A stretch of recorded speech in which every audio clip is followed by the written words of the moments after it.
Hi friends, வணக்கம் and welcome to RK news Tamil Nadu channel. சற்று முன் வெளியான முக்கிய செய்தி. ரேஷன் அட்டைதாரர்களுக்கு சூப்பர் குட் நியூஸ். தமிழ்நாடு அரசு அதிரடி முடிவு. செய்தியை முழுமையாக கேட்கறதுக்கு முன்னாடி நம்ம சேனலை சப்ஸ்கிரைப் பண்ணலாம். சப்ஸ்கிரைப் பண்ணிக்கோங்க. மறக்காம பெல் பட்டனை கிளிக் பண்ணிக்கோங்க. அப்போ தான் நம்மளுடைய அப்டேட்டட் நியூஸ் உங்களுக்கு உடனுக்குடன் வந்து சேரும். தமிழ்நாட்டில் பாமாயில் தோரம் பருப்புகளுக்கு தட்டுப்பாடு உள்ளதாகவும் ரேஷனில் இந்த பொருட்கள் கிடைப்பதில் சிக்கல் நிலவி வருவதாகவும் தகவல் வெளியான நிலையில் தமிழ்நாடு அரசு முக்கிய நடவடிக்கையை எடுத்துள்ளது. ரேஷன் கடைகளில் சிறப்பு பொது விநியோக திட்டத்தின் கீழ் 1 கிலோ கனடா மஞ்சள் பருப்பு 30 ரூபாய்க்கும் 1 லிட்டர் பாமாயில் 25 ரூபாய்க்கும் விற்கப்படுகிறது. இவற்றை தமிழக அரசின் நுகர்பொருள் வாணிப கழகம் தனியார் நிறுவனங்களிடம் இருந்து கொள்முதல் செய்து ரேஷன் கடைகளுக்கு விநியோகம் செய்து வருகிறது. ஆனால் ரேஷனில் பருப்பு பாமாயிலுக்கு தட்டுப்பாடு நிலவுவதாக புகார்கள் எழுந்தபடியே இருக்கின்றன. முன்னதாக பாமக நிறுவனர் டாக்டர் ராமதாஸ் தமிழக அரசுக்கு ஒரு கோரிக்கை விடுத்திருந்தார். அதில் அத்தியாவசிய பொருட்களின் விலைகள் மேலும் அதிகரிக்கும் என்று செய்திகள் வெளியாகியுள்ள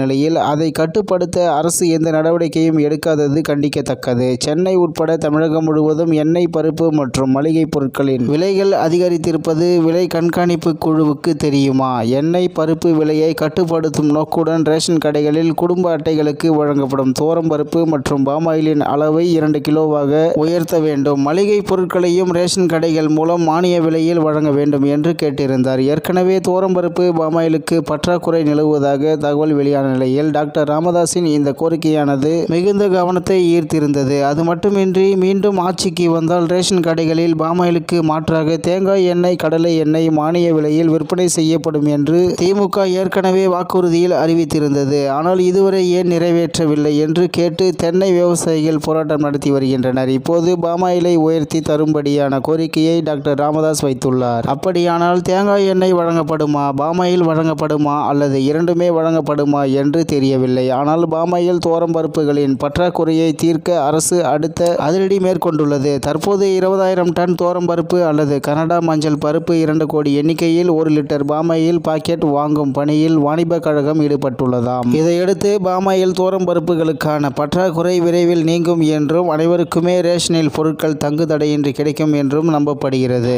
இத்துடன் இன்றைய முக்கிய செய்தி நிறைவு பெறுகிறது. மேலும் இது போன்ற செய்திகளை உடனுக்குடன் தெரிந்து கொள்ள ஆர்கே நியூஸ் தமிழ்நாடு சேனலுடன் இணைந்திருங்கள். நன்றி, வணக்கம்.